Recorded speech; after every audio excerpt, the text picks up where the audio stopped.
6월 1일 화요일 말씀대로 365는 에스더 1장에서 3장 말씀입니다.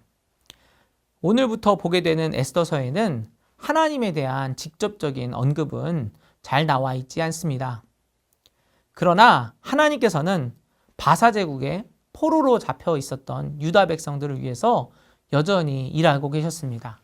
그들의 신음을 듣고 계셨고 또 바사 제국의 여러 사건들을 통해서 그들의 구원의 역사를 이루어 가고 계십니다. 오늘부터 보게 되는 에스더 말씀을 통해서 어떻게 하나님께서 역사하셨는지를 함께 살펴보시기를 바랍니다. 바사왕 아하수에로는 대제국의 왕이었지만 술에 취해서 왕후를 방백들과 백성들에게 보이고자 합니다. 이러한 요구는 분명 부당한 것이었습니다. 그래서 와스디 왕후는 그러한 요구에 응하지 않았고, 그리고 이렇게 왕의 요구에 응하지 않은 것에 신하들이 분노하여서 그 왕후 와스디를 폐위하기에 이르게 됩니다. 사실 이 사건은 한 왕의 치부에 해당하는 부분이었습니다. 그리고 와스디 왕후 입장에서는 부당한 일로 여겨질 수 있는 것이었죠. 그런데 우리가 알고 있는 것처럼 이 사건을 통해서 와스디 왕후는 폐위되었고, 그래서 에스더가 왕후가 되었습니다. 이 사건은 이방인들의 왕궁에서 벌어진 이러한 일까지도 사용하시는 하나님의 섭리를 보여주고 있는 것이죠. 한편 모르드게는 대궐문에 앉아 있다가 우연히 왕을 죽이려는 계획을 듣게 됩니다. 그리고 이러한 계획을 에스더에게 알려서 결국에는 모르드게의 이야기를 통해 왕이 생명을 구원받게 되는 것이죠. 이 일은 하나님의 백성을 통해서 이방 민족의 왕이 목숨을 구한 사건이고, 또한 앞으로 이루어질 일들이 어떻게 진행되는지를 우리가 볼 수 있는 이러한 복선이 되기도 합니다. 사실 포로였던 모르드게에 의해서 바사 제국의 왕이 목숨을 구한 사건은 작은 자를 들어서 큰 자를 구원하시는 하나님의 방법이기도 합니다.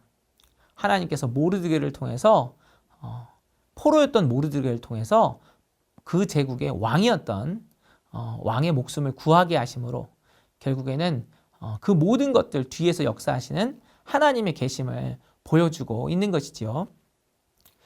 그런데 이렇게 좋은 일만 생긴 것은 아니었죠.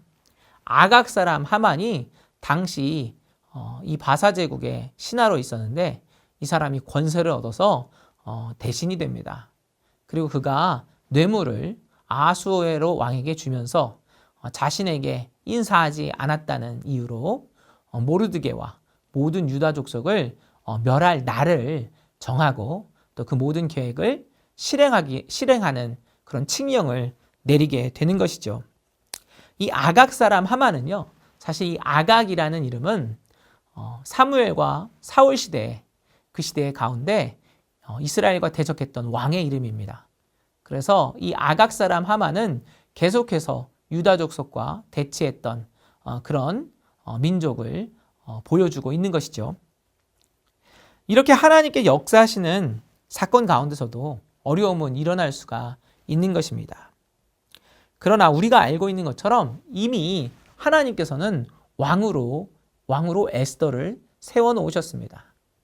그리고 우리가 앞으로 보게 될 말씀들을 통해서 그 구원을 이루어 가시는 것이죠. 우리의 삶 가운데 좋은 일도 있고 어려운 일도 있을 수 있습니다. 그런데 그때 우리가 기억해야 할 것은 하나님께서 우리와 함께 하신다는 것과 모든 사건들을 통해서 합력하여 선을 이루시는 하나님이 되신다는 것을 굳게 믿는 것입니다. 염려하기 전에 우리와 함께 하시는 하나님을 볼 수 있는 믿음의 눈을 뜨게 되시기를 바랍니다. 하나님께서 오늘도 우리와 함께 하실 것입니다.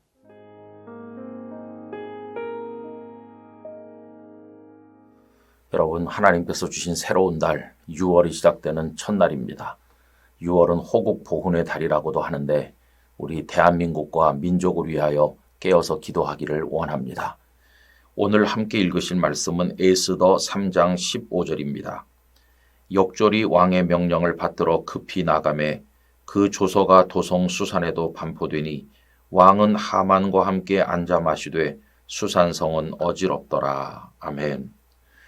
어려서부터 교회에 다니시고 신앙생활 하신 분들에게는 에스더서의 내용이 정말 재미있고 극적으로 여겨지실 것입니다.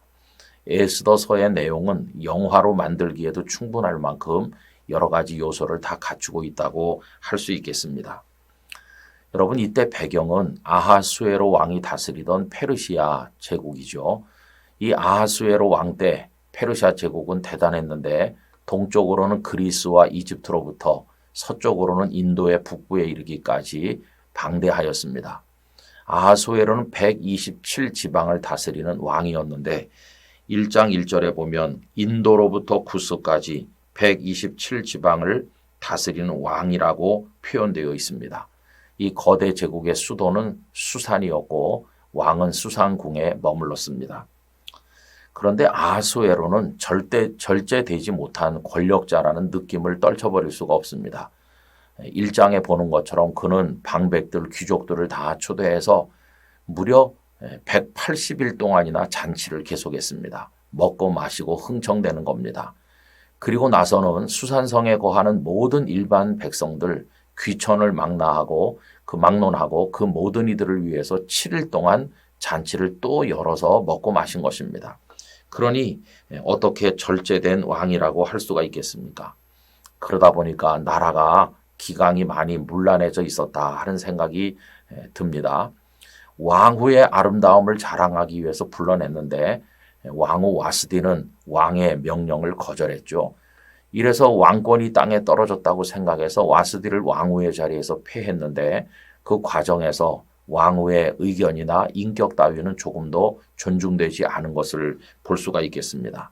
그리고 그 와스디 자리에 등장했던 사람이 바로 에스더지요. 여러분, 나라가 이렇게 무질서하다 보니까 아각 사람 하만이라는 사람이 1인지하 만인지상에 앉아서 자리에 앉아서 나라를 다스리게 되었는데 혼란스럽기가 짝이 없었습니다. 그는 왕궁 입구에서 지키는 모르드게가 자신에게 절을 하지 않는다고 하는 그 이유 때문에 모르드게를 미워하게 되었고 그리고 모르드게와 함께 유다 백성 전체를 죽일 음모를 꾸미게 되었습니다. 어떤 분들은 그가 아각 사람이라 하는 것에 착안을 해서 사무엘 때 죽은 아말렉의 왕 아각의 후손이 아닌가 생각을 합니다. 만약에 이런 추정이 맞는 것이라면 하만이 유대 백성 전체를 죽이려고 한 것은 단지 모르드게에 대한 불만뿐만 아니라 유대 백성에 대한 근본적인 증오 때문이라고도 말할 수가 있겠습니다. 어쨌든 모르드게가 절하지 않는다는 이유로 유대 백성 전체를 멸망시키려고 하는 음모는 얼마나 간악한 것입니까? 그런데 더욱 어이가 없는 것은 아하수에로 왕이 그 명령에 도장을 찍어서 허락을 해주었다는 것입니다. 그래서 병졸들의 명령이 나라 전체로 퍼져나가는데 왕은 하만과 함께 앉아서 수산궁에서 먹고 마시니 나라가 혼란스럽다고 이야기하고 있는 것입니다. 여러분, 막강한 권력이기는 한데 절제되지 못한 권력일 때 그 권력에는 기생충처럼 아부하는 간신배들이 들끓게 되고 그가 바로 하만 같은 사람 아니겠습니까? 그리고 불법, 탈법이 횡행하면서 정의나 자유 따위가 무시되는 채로 나라가 운영될 때 얼마나 혼란스럽겠습니까? 그 과정에서 불법과 폭력이 판을 치고 백성들의 삶이 얼마나 힘이 들겠습니까? 아하수에로 시대가 그러하였다 하는 느낌이 드는 것입니다. 그런데 에스더서는 죽을 위기에 처한 유대 백성이 하나님의 은혜로 구원을 받는 이야기를 보여줄 뿐만 아니라 에스더가 왕후가 되고 모르드게가 하만이 앉았던 그 자리에 앉으면서 나라의 기강이 바로잡히고 모든 것이 온전하게 회복되어 가는 모습을 보여줍니다. 여러분, 우리나라는 어떻습니까? 우리나라도 여러 가지 분야에서 어려운 부분이 많이 있는데 이럴 때 그리스도인들이 각 곳에서 본분을 감당하고 이 나라를 위해서 충직한 사명을 감당함으로써 대한민국이 안정되고 질서 있는 나라가 되고 자유와 평등의 민주주의가 지켜지는 아름다운 나라가 돼야 되겠습니다. 이 에스더서와 함께 6월을 시작하는 것 뜻있는 일이라고 생각하는데 에스더서를 읽으시면서 나라와 민족을 위해서 기도를 많이 드리시고 한 사람의 국민으로서 우리의 본분을 잘 감당하게 되기를 간절히 원합니다.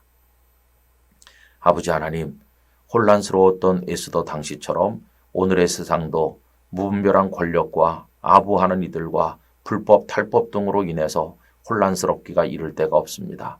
이럴 때 에스더와 모르드게로 인하여서 그 페르시아 제국이 안정되고 질서를 찾은 것처럼 우리들도 이 땅의 그리스도인으로서 사명을 감당함으로써 대한민국과 이 세계가 바로 세워져 나가도록 하나님 저희들을 사용하여 도와주시옵소서. 예수님의 이름으로 기도하옵나이다. 아멘.